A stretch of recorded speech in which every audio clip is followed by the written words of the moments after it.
gentlemen, you're so much welcome to Shadik Smith vlog. As today onakolwairo ngenda kwamba buliako ku lugambo lugenda maaso mu ggwanga lya Uganda era nga munnango olugambo lungi nnyo. Tugatwa kutandika ne story ya mwana muwala amanyiddwa nga Rema Namakula. Munnange nno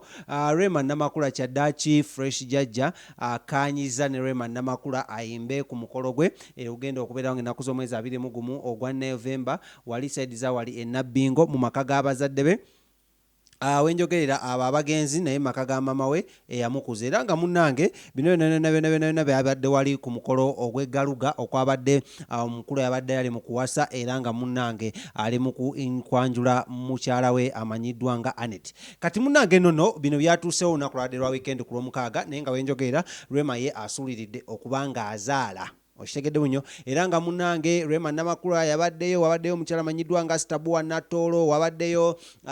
David Utalo n'abantu bangi nyera ne Fresh Jajja era nga ku mukolo guno eyabadde omu ku boogezi abadde ku mukolo uyo muzeeyi amanyiddwa nga muzeeyi Bakiddaawo ng'era ono mukimanyi manager wa Fresh Jajja omutongole naye nga munnange nga wowulirira bino munnange Fresh Jajja we yafunidde omukisa omunene nnyo nga Rema yafulumiza omugole era amaze ofulumya omugole bannanga kayimba ka Deep in Love nekamukwata wekamukutte enyenyenye nnyo Jajja no Fresh Jajja nayimuka n'atema mu bbali amaze otema mu bbali Rema najjaawo n'amuwa ssente omugole n'amuwa ssente olwamaze omuwa ssente bw'ati munnange enkunyumiza ki ekyabaddewo nga Rema Namakula Fresh Jajja tamukuba kaama mugamba munnange nze kulaba noonya kasente nvudde wala naliko mbwa LDU naliko mu baawutoda abana abakuuma traffic byonna ebitongole ne babiggalawo naye nenzija mu muziki guno era nga kyenjagala okusaba njagala ompa omukisa nsobole okuba nga nkola kinga nange nyimbako ku mukolo nsanyusa ku bantu munnange nga bw'omanyi mbu nno embeera yange tebadde nnungi nnyo so kyenjagala okusaba munnange onzikirize